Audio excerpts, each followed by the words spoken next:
Olá, pessoal, tudo bem com vocês? Hoje vamos para a parte 2 do capítulo 6. Estamos estudando aqui, hoje estou com meu livro aqui pertinho de mim, Terapia do Esquema na Prática, um guia introdutório ao modelo de modos esquemáticos. E antes, deixa eu me apresentar rapidinho, eu sou Carolina Cota, psicóloga, especialista em terapia cognitivo-comportamental, com formação em terapia do esquema. E eu queria lembrá-los de que nós estamos estudando um livro que é do ano de 2013, tá? Então, não é um dos livros mais atuais que nós temos aí na terapia do esquema, mas foi a escolha de vocês, do pessoal que está lá no canal no Telegram, para este ano de 2023. Gostaria de aproveitar e de fazer o convite para poder se inscrever aqui no canal e também participar do nosso canal no Telegram, que eu vou deixar o link aqui embaixo, onde eu disponibilizo o material com o resumo, né, e eventualmente a tradução, que é livre, deste livro, tá? Então vamos começar a parte 2. Eu não consegui finalizar no mês passado a parte 1, mas hoje a gente termina esse capítulo, tá bom? Bom, a gente está conversando aqui sobre o tratamento, como tratar o modo criança vulnerável. É, a gente viu na parte um, deixa eu até recapitular aqui, a gente viu um pouquinho da relação terapêutica, a reparação limitada, a gente viu os limites da relação terapêutica, muito interessante. A gente vê essa perspectiva, né, dos autores sobre, a gente fala tanto que a reparação parental ela tem que ser limitada, né? Mas quais são esses limites? A gente viu na parte um. Se você está caindo de paraquedas aqui, assiste a parte um primeiro, para você entender e a gente dar continuidade aqui no tratamento do modo criança vulnerável, tá? Bom, eu vou partir então das técnicas cognitivas. Então, a aula de hoje, né, sobre o capítulo aqui do livro, a gente vai ver as técnicas cognitivas, técnicas focadas na emoção e técnicas comportamentais. Acabou que eu dividi o capítulo, mas essa parte 2 ela vai ficar um pouquinho maior, mas eu espero que vocês aproveitem bastante, tá? Bom, técnicas cognitivas. É importante a gente pensar aqui que as técnicas focadas na emoção e na relação terapêutica são as mais importantes quando a gente fala no tratamento dos modos crianças vulneráveis, tá? Só que as técnicas cognitivas, elas têm o seu lugar também, às vezes elas podem ser muito importantes. Essas técnicas, as cognitivas, ajudam os pacientes a entender as funções e as necessidades do modo criança vulnerável e a aprender mais sobre o desenvolvimento em sua vida, o desenvolvimento do modo na sua vida. Então, além disso, a implementação real de mudanças na vida cotidiana, ela pode ser apoiada por técnicas cognitivas. E aí, como eu falei na parte um, essas técnicas cognitivas, elas vão ser as que a gente já utiliza na terapia cognitivo-comportamental. E aqui, fazendo só um parêntese, é por isso que quando me perguntam o que que eu faço primeiro, TCC ou terapia do esquema, eu sempre voto, meu voto é que você faça a terapia cognitivo-comportamental, que você realmente se aprofunde e estude primeiro essa abordagem, depois você vá para a terapia do esquema. Por quê? Porque a gente utiliza muitas técnicas da TCC na terapia do esquema também, né?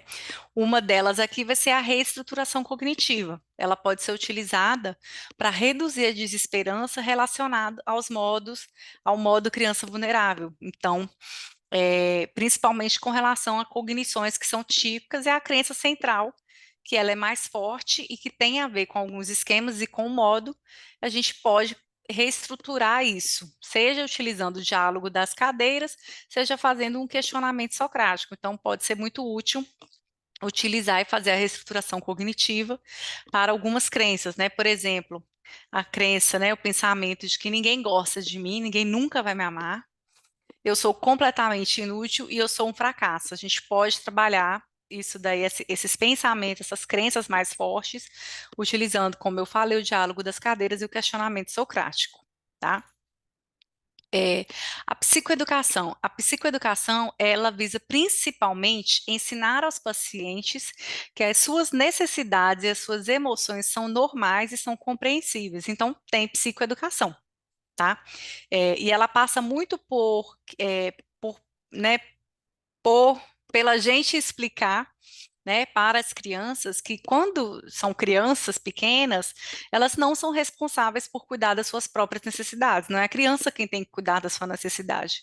É tarefa dos pais entender essas necessidades, conhecer as necessidades das crianças, tá?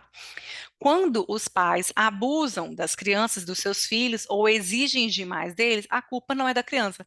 Então, isso faz parte da psicoeducação, a gente realmente explica isso para o paciente, né? Às vezes os pacientes nos dizem que eram crianças difíceis, né? Embora isso possa explicar em parte as experiências difíceis na infância, a criança ela não deve ser responsabilizada por estes problemas, tá?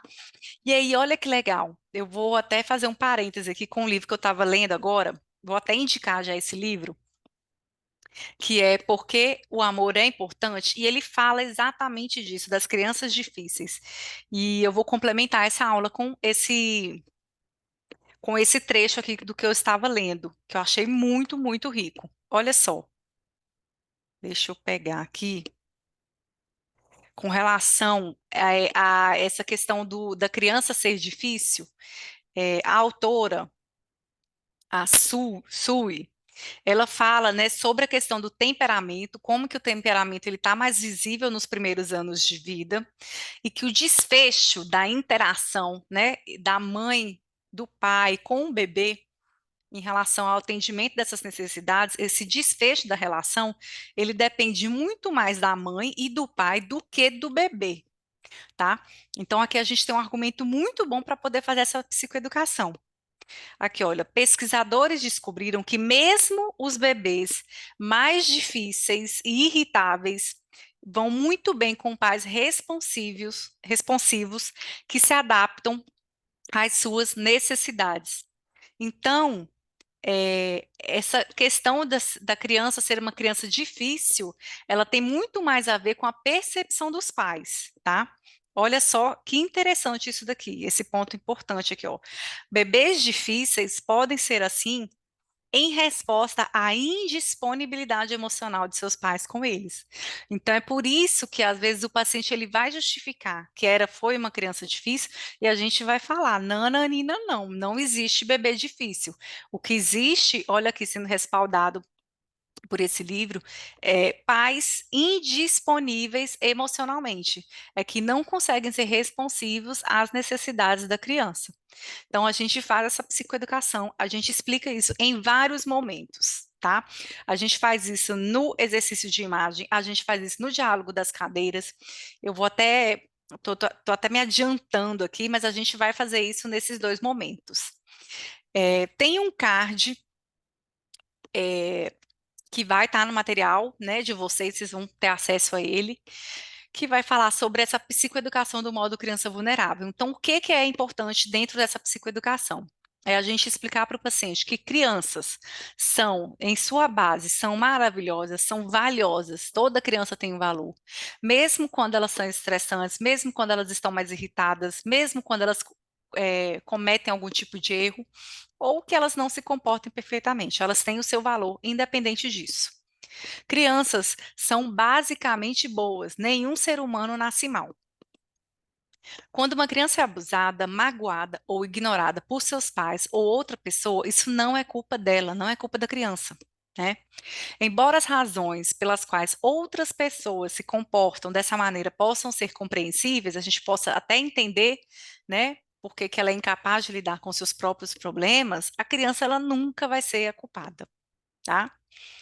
Quando os pais estão sobrecarregados com seus filhos, é seu trabalho obter apoio. Uma criança não pode assumir a responsabilidade de resolver situações familiares difíceis. Isso tudo que eu estou lendo aqui, que vocês vão ter acesso, gente, faz parte da psicoeducação. Isso tudo é dito com muita ênfase para o paciente, tá? Todas as crianças têm sentimentos e necessidades, elas precisam de apoio, de ajuda, de amor e de cuidado. As crianças têm o direito de satisfazer essas necessidades em um grau aceitável. Quando essas necessidades não são atendidas, pelo menos até certo ponto, uma criança não pode ser capaz de se transformar em uma pessoa adulta saudável. Não, não dá, né? Necessidades e sentimentos são basicamente bons, então são válidos. Tudo que aquela criança precisa, tudo que ela sentiu é válido, tá? E são bons, são importantes. Muitas vezes é compreensível quando a gente faz uma retrospectiva, né? Por que que os pais não foram capazes de cuidar bem dos seus filhos? A gente entende isso, né? Eles podem ter tido mais estresses na vida, um contexto mais difícil, podem ter tido algum tipo de problema psicológico, ou eles foram maltratados, ou eles sofreram algum tipo de abuso quando eram mais jovens. A gente compreende quando a gente faz essa retrospectiva. Só que, porém, as crianças, elas não podem ter essa perspectiva externa quando estão sendo maltratadas. Elas não têm que ter esse tipo de entendimento, tá? Por quê? Porque elas sofrem e ficam prejudicadas. Então, a gente tem que lembrar que os pais, quando eles estão passando por essas dificuldades, eles têm que obter apoio, porque eles é quem são os adultos.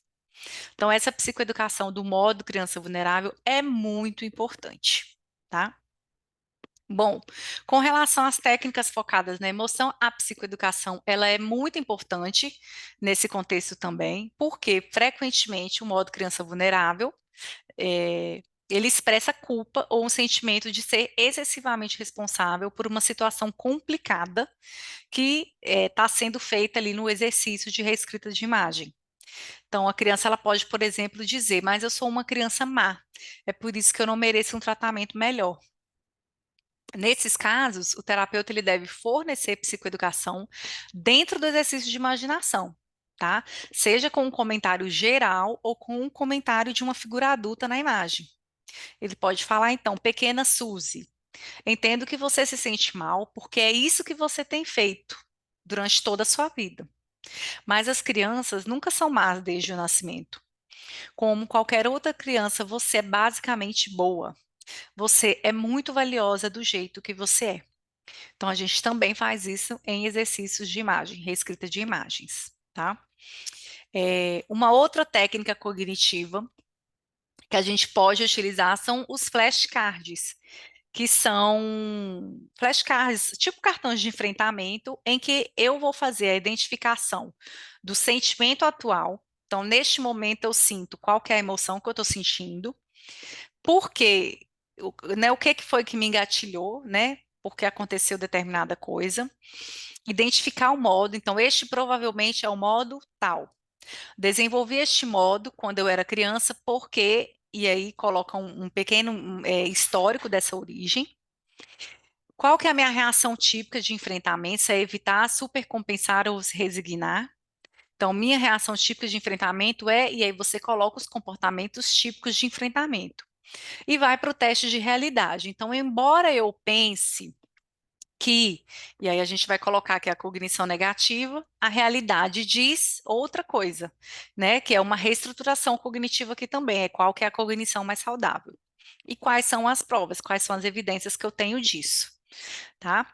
E aí a gente vai para os comportamentos alternativos. Então, embora eu tenha vontade de fazer determinado comportamento disfuncional, eu poderia tentar, e aí a gente vai para uma alternativa mais saudável, tá?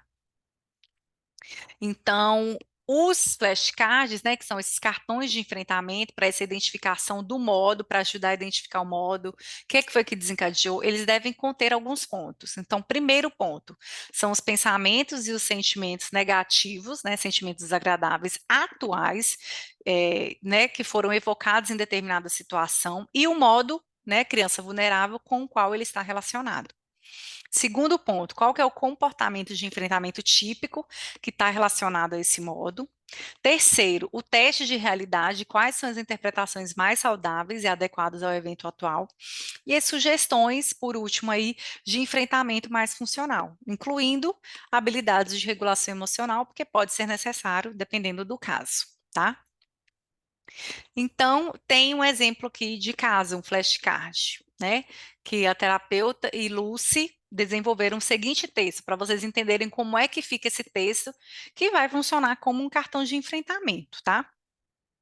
Bom, quando minha amiga Maria não me liga, depois de alguns dias sem nos vermos, sinto-me completamente sozinha e solitária, como se ninguém jamais se interessasse por mim de novo. Então, aqui ela está falando qual que é a situação que desencadeou, quais emoções e o pensamento que vem distorcido, né? Esses sentimentos pertencem à pequena Lucy, que é o meu modo criança vulnerável. Então, eu estou fazendo a correlação desses sentimentos e pensamentos ao meu modo criança vulnerável. É completamente compreensível que eu me sinta assim, desde que eu era muito solitária quando era criança. Então, estou validando o modo, essas emoções. Porém, não é mais verdade. Porque hoje tenho vários amigos, inclusive bons amigos com quem posso contar e que gostam de mim honestamente. Posso, por exemplo, contar com a Marta para me ouvir quando eu tenho um problema. Joey acabou de me dizer o quanto gosta de passar o tempo comigo. As outras meninas do coral gostam de mim pelo menos um pouco, ou então elas não me convidariam para suas festas de aniversário. Então, aqui eu estou trazendo quais são as evidências, né? Para me sentir menos triste e solitária na situação atual, eu poderia tomar uma atitude ligando pessoalmente para Marta. E aí vem as sugestões de comportamentos mais adaptativos, né?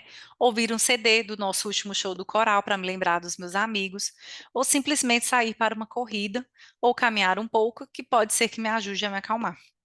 Então, aqui é um exemplo disso que a gente acabou de ver aqui do flashcard, dos itens que eu posso colocar e que vão funcionar como um cartão de enfrentamento para quando o modo criança vulnerável for ativado, tá? E aí a gente encerra aqui as técnicas cognitivas. Agora a gente vai entrar nas técnicas focadas na emoção, que como vocês já sabem, a gente já adiantei aqui também, provavelmente se você já conhece a terapia do esquema, você sabe, são os famosos exercícios de imagem, que o principal objetivo vai ser estabelecer novos padrões emocionais. Então, no exercícios da reescrita de imagens, a gente vai reescrever imagens. As imagens ameaçadoras da memória é que são processadas e alteradas. É por isso que chama reescrita, é porque eu vou reescrever essas imagens. Então, eu vou alterar essas imagens na imaginação, tá? Então, as emoções desagradáveis vão ser substituídas por emoções mais agradáveis, como segurança, alegria e prazer. Então, sentimentos de ansiedade, ameaça, vergonha, culpa e repulsa podem ser mudados rapidamente através dos exercícios de reescrita de imagens. No que diz respeito à tristeza, caso apareça tristeza, pode ser mais importante você focar num processo de luto. No entanto, consolo e apoio devem ser oferecidos sempre, sem economia para o modo criança vulnerável. Então, vocês vão ter acesso também quais são os principais passos da reescrita dos exercícios de imagem. Primeiro, qual que é o passo aqui mais importante? Eles colocam aqui sobre fornecer uma instrução de relaxamento. Então, antes de você efetivamente começar o exercício, ou você faz um exercício de relaxamento, pedindo, né, para que a pessoa ela se sente mais confortavelmente, preste atenção à sua respiração, ou você pode escolher também o acesso à imagem de um lugar seguro, tá? Então, começar dessa forma. Segundo ponto, aí a gente vai acessar uma situação mais difícil na atualidade e quais são as emoções desagradáveis relacionadas na imagem. Vou fazer uma ponte do afeto, que é eu vou segurar essa emoção, eu vou manter esse sentimento, apagar a situação atual e acessar, ao invés disso, uma imagem de uma memória que esteja correlacionada a essa emoção, mas na infância. Então, na maioria das vezes, a gente pede para fazer um link, né, da atualidade, mas com a mesma emoção, mas para uma situação da infância. Tá? E aí, o quarto passo, você vai explorar de maneira breve essa situação. Então, quem está aí, o que está acontecendo, como é que você está vestido, só para você ter uma ideia, mais ou menos assim, né, do cenário, mas qual que é o principal objetivo aqui? Você vai focar nas emoções, nos sentimentos e nas necessidades dessa criança, tá? Então, do que você precisa? Qual que é a sua necessidade? Quinto passo vai ser introduzir uma figura prestativa, uma figura que represente segurança e que atenda às necessidades da criança. E você vai mudar aquela situação de maneira que a criança se sinta segura e que a necessidade dela seja atendida, tá? Uma vez eliminada a ameaça imediata, então você atendeu a necessidade, você vai aprofundar, você vai intensificar, focar mesmo a sua atenção nos sentimentos de segurança e de apego seguro. E por último, pode ser opcional você transferir essa resolução para alguma foto da infância, alguma imagem, alguma situação original que remeta a essa situação não, a essa sensação de segurança. A gente quer então fazer uma mudança, eu quero sair de uma emoção mais desagradável para uma emoção agradável, que seja uma emoção de segurança, eu quero intensificar isso, eu posso usar um objeto para poder intensificar essa memória e essa lembrança à reescrita de imagem. Então, em resumo, é isso que a gente faz no exercício de imagem, tá ok? Bom, e agora para a gente poder finalizar as técnicas comportamentais. A relação terapêutica, na terapia do esquema, é vista como um lugar seguro para exercitar a expressão das emoções e as necessidades do paciente. O terapeuta deve reforçar o paciente para que ele expresse as suas necessidades, para que ele expresse as suas emoções de uma forma adequada e saudável. E aí é que entram as habilidades sociais, é que elas podem ser treinadas dentro da relação terapêutica. Então, quando o paciente ele avança na expressão das suas próprias necessidades dentro do relacionamento terapêutico, o treinamento de habilidades sociais ele vai se concentrar então em expressar essas necessidades em emoções em outros relacionamentos. Isso foi algo que eu disse aqui na primeira parte, né, desse capítulo. Então, as técnicas comportamentais aqui do modo criança vulnerável vão se assemelhar ao tratamento da terapia cognitivo-comportamental da depressão. E além do treinamento de habilidades sociais, a gente vai estabelecer atividades positivas de reforço positivo para o paciente, né? A gente vai estimular que o paciente faça atividades que o façam se sentir seguro, satisfeito, feliz, né? Isso pode incluir dar pequenos passos, como tomar um banho de espuma quente, ou passos maiores, retomar um hobby antigo, né? Para conectar essas técnicas comportamentais com a abordagem do modo criança vulnerável, a gente pede ao paciente atividades que sejam divertidas. Aqui a gente vai ativar então um outro modo, que é o modo criança feliz. Então, o que que a criança feliz ela gosta de fazer e com quem? Né? O que que ela gostava de fazer no início da vida do paciente? Então, aqui nas técnicas comportamentais, a gente vai trabalhar com o modo criança feliz, tá? Bom, pessoal, com o capítulo de tratamento do modo criança vulnerável, era isso. Eu espero que vocês tenham gostado. Se ficar qualquer dúvida, não hesitem em me chamar, em compartilhar a dúvida de vocês no canal no Telegram. Vai ser um prazer poder respondê-los e ajudá-los, ou podem deixar aqui também nos comentários. Um beijo. Eu espero vocês neste mês. Se Deus quiser, vai dar tudo certo. Eu não vou atrasar o cronograma de novo, não, tá bom? Um beijo e até a próxima.